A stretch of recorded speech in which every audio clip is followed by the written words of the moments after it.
हमेशा याद रखिएगा, दुनिया भले धोखा दे सकती है आपको, सरस्वती कभी धोखा नहीं देगी, कभी नहीं। इसलिए आप ईमानदारी से पढ़िए, ईमानदारी से।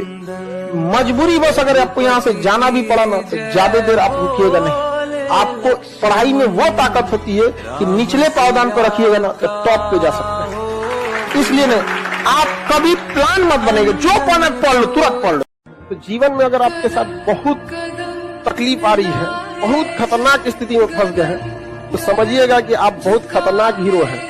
ऊपर वाले ने आप ही को ये जिम्मेदारी दिया है, क्योंकि जिस कंधों में बोझ उठाने की क्षमता नहीं होती है, मालिक उन कंधों पर उतना बोझ रखता ही नहीं।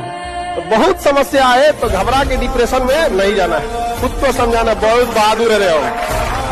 बाप के पैसा से सजना धजना अच्छी बात नहीं है। अपने पैसा से पिताजी को ले जाइए, पापा आज अपने पसंद से कपड़ा खरीदिए, हम ले जाते हैं। समझ में आएगी ना? Stop listening to too much motivation. Stop listening to too much shorts, reels. Stop listening to random quotes and all. They are not going to change your life. वो नहीं बदलेगी भाई तेरी जिंदगी। सब बंद कर, अपना पेन पेपर उठा, कमरे का दरवाजा बंद कर, फोन स्विच ऑफ कर, लोगों से मिलना बंद कर और लिख अपने गोल बैठ के तो को क्या अचीव करना है। और फिर लिखने के बाद उसकी पर्ची बना के अपने जेब में रखो, पागल हो जाओ उसके लिए। फिर उसके बाद ना तुमको मोबाइल चाहिए होगा, उसके बाद ना तुमको बहुत फ्लैशी कपड़े चाहिए होंगे बहुत, उसके बाद ना तुमको कोई कार चाहिए होगी, ना पापा के पैसे की बाइक चाहिए होगी। फिर एक चीज चाहिए होगा, उसके पीछे जी तोड़ मेहनत करके लग जाओ और उस जर्नी को एंजॉय करो। सबसे मेन दुनिया ना केवल कामयाब को पूछती है। एक माँ बाप के अगर दो लड़के हैं, एक सफल एक असफल, तो माँ बाप एगो को रोटी देगा, एगो के रोटी में घी लगाएगा, हम खाओ खाओ। खाते नहीं हो आजकल, और टुकुर टुकुर देख रहा है, हमको भी पूछ लो। 100 में से एक बच्चा होता है जिसको पढ़ने में मन लगता है। 99 बच्चों को बोलना पड़ता है नालायक अब तो पढ़ ले, कल एग्जाम है। 99 बच्चों को मन नहीं करता। जीवन का आधा हिस्सा मजबूरी से काम करते हुए गुजरता है।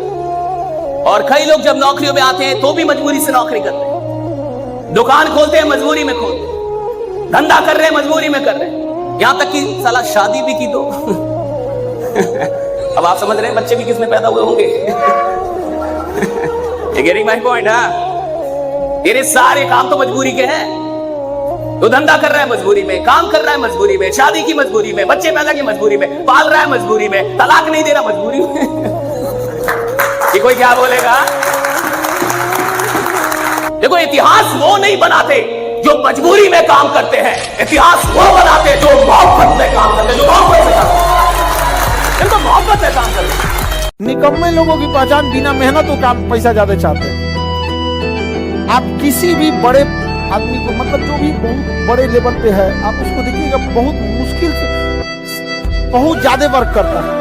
और जितना टेढ़ मिलेगा सब ना 8 घंटा की जगह सोचेगा 6 घंटा काम करके भागेंगे, बाकी काम चोरी काहे करता है। आज जिसको सब कुछ खो कर भी पाने की तमन्ना है ना, कल एक वक्त आएगा जब मुफ्त में मिलेंगे तो भी आपको मंजूर नहीं होगा। जिस दिन आपको अपने साथ रहना अच्छा लगने लग जाएगा ना, जिस दिन आपको बाहर की खिड़कियां देखने का मन नहीं करेगा, अंदर की खिड़कियां मन करने लगेगा देखने का, उस दिन आप पाएंगे कि ये काम तो बहुत बड़ा सुख है, ये दुख नहीं है, बहुत बड़ा सुख है। बुद्ध को, महावीर को, इन सबको अपने पूरे समाज से दूर भागना पड़ता था एकांत में, ताकि वो खुद को समझ सके, रियलाइज कर सके।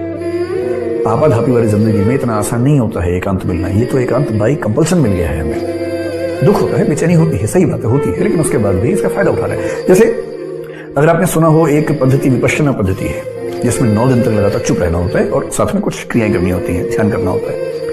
मैं तो अब तक उसमें नहीं जा पाया हूं, लेकिन मेरे जो मित्र वहां गए, 2-3 बार गए, मैं उनसे पूछता हूं तो वो एक बात हमेशा कहते हैं कि वहां जाएंगे तो फोन भी आपसे। और जीवन की लड़ाई में 2 ताकतें बहुत काम आएंगी, एक मन की और एक शरीर की।